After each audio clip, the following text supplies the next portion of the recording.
नमस्ते दोस्तों, मैं हूं Parul. Welcome to my channel healthy and happy. आज हम करेंगे योगा हार्मोनल इम्बैलेंस के लिए। इसके पहले के 2 पार्ट्स में भी हमने जाना कि हार्मोनल इम्बैलेंस क्या होता है और उसको हम कैसे मैनेज कर सकते हैं। साथ ही कुछ एक्सरसाइजेस की थी, थोड़ी हाई इंटेंसिटी की, जिससे कि वेट भी लूज़ होगा और हार्मोन्स भी बैलेंस में आ सकते हैं। क्योंकि हार्मोन्स ही होते हैं हमारी बॉडी में जिनका सारा खेल चलता है, वही हमारे सारे बॉडी के फंक्शंस को रेगुलेट करते हैं। वही अगर ठीक से काम नहीं करेंगे तो हमारी बॉडी में कुछ ना कुछ प्रॉब्लम आती ही रहेगी। तो योग हार्मोन्स को बैलेंस करने का एक बहुत ही अच्छा उपाय है। उसके लिए योगासन, प्राणायाम, मेडिटेशन वगैरह सब कुछ आपको करना पड़ेगा। अगर रोज़ नहीं तो कम से कम हफ्ते में 3 दिन करेंगे तो आपको बहुत ही अच्छा रिज़ल्ट मिलेगा। योग करने से क्या होता है कि हमारे जो एंडोक्राइन सिस्टम है वो स्टिमुलेट होता है, तो उसमें जो 7 ग्लैंड्स होते हैं वो ठीक से काम करने लग जाते हैं और जो हमारे हार्मोन्स हैं वो भी बैलेंस होने लग जाते हैं। तो हम स्टार्ट करते हैं अधोमुख श्वानासन से। धीरे धीरे कमर सीधी रखेंगे और सिर को पूरा नीचे ले जाएं। टांगे अगर सीधी नहीं हो पा रही हैं तो कोई बात नहीं, पर आपकी स्पाइन सीधी रहनी चाहिए, क्योंकि पूरा आपका ब्लड फ्लो ब्रेन की तरफ जाएगा। तो आपके जो ब्रेन में 3 ग्लैंड्स हैं वो एक्टिवेट होंगे और आपका हार्मोन्स का जो प्रोडक्शन है वो भी इंक्रीज़ होगा। हैप्पी हार्मोन्स अच्छे होंगे, आपके स्लीप हार्मोन्स बढ़ेंगे। और अब यहाँ से धीरे धीरे भुजंगासन में आ जाएंगे। स्लोली स्लोली करना है। पूरी नेक ऊपर की तरफ खींची रहे, कंधे बाहर की तरफ खुले रहें। इसमें आपका पूरा थायराइड ग्लैंड एक्टिवेट होगा, एड्रिनल ग्लैंड्स भी एक्टिवेट होंगे जो कि आपके किडनी के ऊपर होते हैं। और फिर वापस आ जाएं अधोमुख श्वानासन में। यही प्रक्रिया हम 3 बार करेंगे। इससे आपका पूरा ब्रेन रिलैक्स होगा। और जैसे ही हम भुजंगासन में आएंगे तो वहाँ से आपका थायराइड ग्लैंड, थैलेमस ग्लैंड, फिर एड्रिनल ग्लैंड्स, ये सब स्टिमुलेट होंगे। तो आपके जो हार्मोन्स की प्रोडक्शन है वो ठीक होती चली जाएगी। वापस आ जाएंगे धीरे धीरे। ज़ोर बिल्कुल नहीं लगाना है बॉडी में, आराम आराम से करना है और आपको होल्ड करना है पोस्चर बीच बीच में। 30 सेकंड तक होल्ड करेंगे और फिर आ जाएंगे भुजंगासन में। और अब यहाँ से आ जाएंगे हम शशकासन में। नीज़ को खोल लेंगे मैट के बराबर और पूरा ब्रेन नीचे की तरफ, ताकि ब्लड फ्लो हमारा ब्रेन की तरफ रहे और रिलैक्सेशन मिले हमारे ब्रेन में।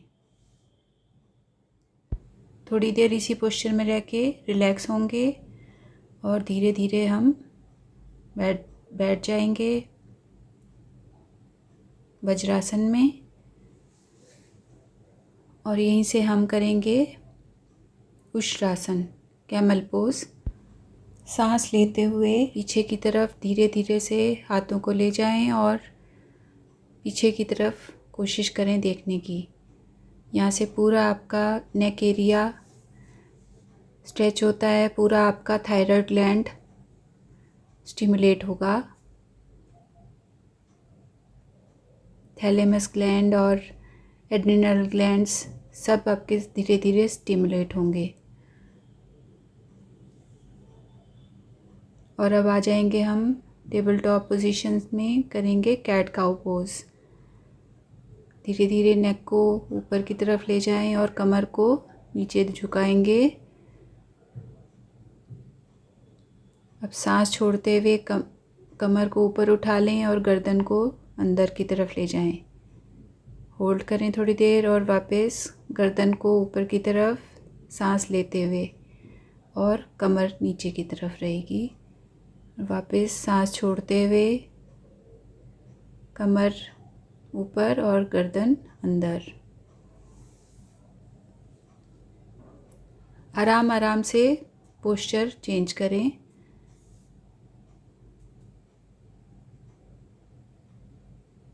होल्ड करें बीच बीच में।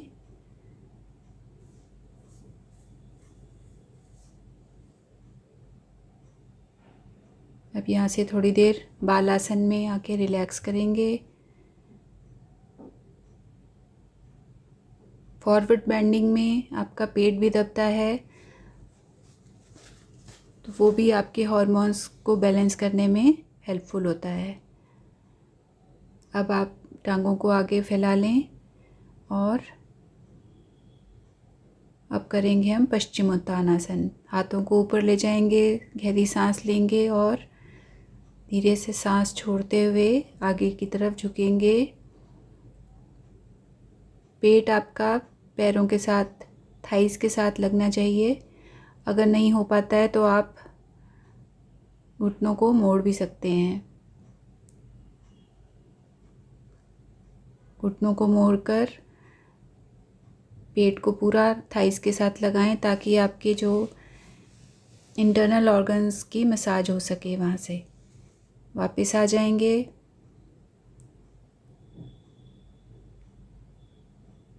मैं टाइम के कारण जल्दी बता रही हूँ आपको, आप थोड़ी देर होल्ड करें।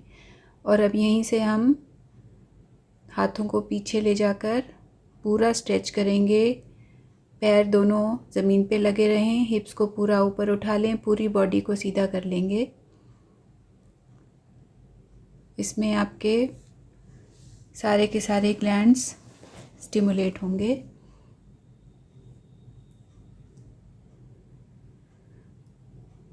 अब करेंगे हम अर्ध मत्स्येंद्रासन।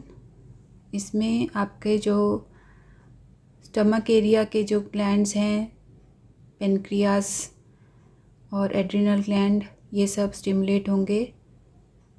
आपकी इंसुलिन प्रोडक्शन ठीक होगी, मेटाबॉलिज्म, आपकी इम्यूनिटी सब इम्प्रूव होगा।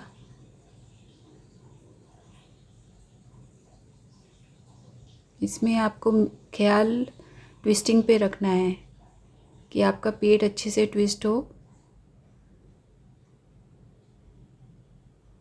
पैर को हिप्स के बीच में रखें, दूसरे पैर को क्रॉस करेंगे और दूसरे हाथ से आप नी को पुश करके पीछे की तरफ ट्विस्ट करेंगे, क्योंकि ट्विस्टिंग से ही फ़ायदा मिलेगा इसमें। जितना ज़्यादा आप अपने जो इंटेस्टाइन्स हैं और स्टमक एरिया के जो ऑर्गन्स हैं उनको ट्विस्ट करेंगे तो वहाँ की जो प्रॉब्लम्स हैं वो धीरे धीरे ठीक होने लगेंगी। पेनक्रियास जो है अपने फंक्शंस ठीक करेंगे। अब हम लेट के करेंगे कुछ आसन। सीधे लेट जाएं पीठ के बल, और यहाँ से हम आएंगे सेतुबंध आसन में। दोनों पैरों को हिप्स के पास ले आएंगे और हिप्स को ऊपर उठाएंगे। हाथों को इंटरलॉक करके पूरा स्टमक वाला एरिया पूरा ऊपर की तरफ खींचें। सांस नॉर्मल रहेगी।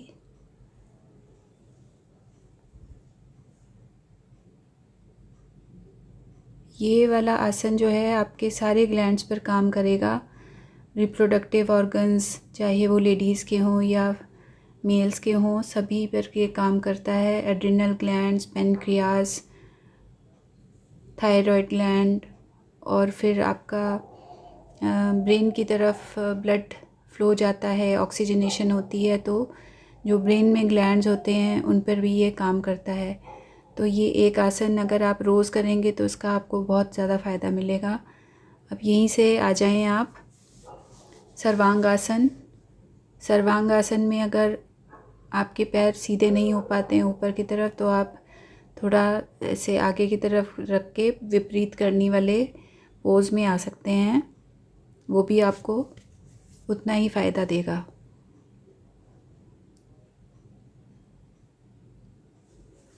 इसमें भी पूरा आपका ब्लड फ्लो ब्रेन की तरफ रहता है।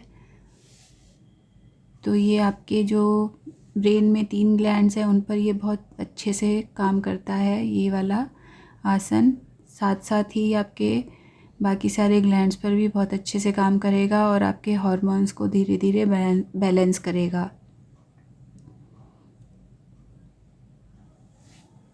इसको होल्ड करने में ही काफ़ी इफ़ेक्ट मिलेगा आपको। जितना आप इसको होल्ड कर सकते हैं उतना अच्छा है। और फिर वहीं से धीरे धीरे हल आसन में आ जाएं। ये वाला आसन जो है आपके रिप्रोडक्टिव ऑर्गन्स पे बहुत अच्छे से काम करता है, चाहे वो मेल हैं चाहे वो फीमेल हैं।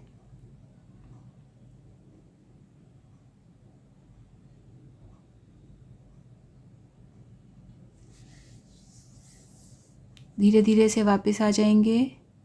थोड़ी देर शवासन में लेटकर रिलैक्स करें, गहरी सांस लें और छोड़ें।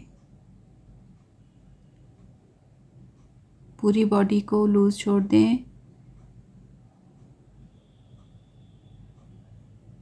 और अब यहीं से हम पेट के बल लेटकर भुजंगासन करेंगे। धीरे धीरे ऊपर की तरफ हो जाएं। पूरी नेक को ऊपर की तरफ खींचेंगे। आपका थायराइड ग्लैंड बहुत अच्छे से स्टिमुलेट होगा। 3 बार करें ये आसन और होल्ड करें इसको थोड़ी देर, 30 सेकंड तक। धीरे धीरे वापस आ जाएं। और अब हम करेंगे शलभासन। इसमें आप दोनों हाथों को आगे की तरफ और दोनों पैरों को पीछे से उठा लें। और अब हम आ जाएंगे मकर आसन में रिलैक्स करने के लिए। मैं दोबारा से कह रही हूँ कि ये जो सब आसन हैं मैंने टाइम लिमिट के कारण ज़्यादा देर होल्ड नहीं किए हैं। आप थोड़ी ज़्यादा देर करें और 3-3 बार करें तो आपको बहुत अच्छा लाभ मिलेगा। क्योंकि योगा में जो है होल्ड करने से ही ज़्यादा फ़ायदा मिलता है आसन को। और उनको 2-2, 3-3 बार करें ज़रूर, ज़्यादा फ़ायदा लेने के लिए। और इसके बाद आप कुछ देर प्राणायाम करें, कपालभाति, अनुलोम विलोम, और कुछ देर मेडिटेशन करेंगे तो आपको पूरा अच्छा फ़ायदा मिलेगा। और आपको मेरी वीडियो अच्छी लगी हो तो प्लीज़ लाइक, सब्सक्राइब और शेयर कर देना और कमेंट भी ज़रूर।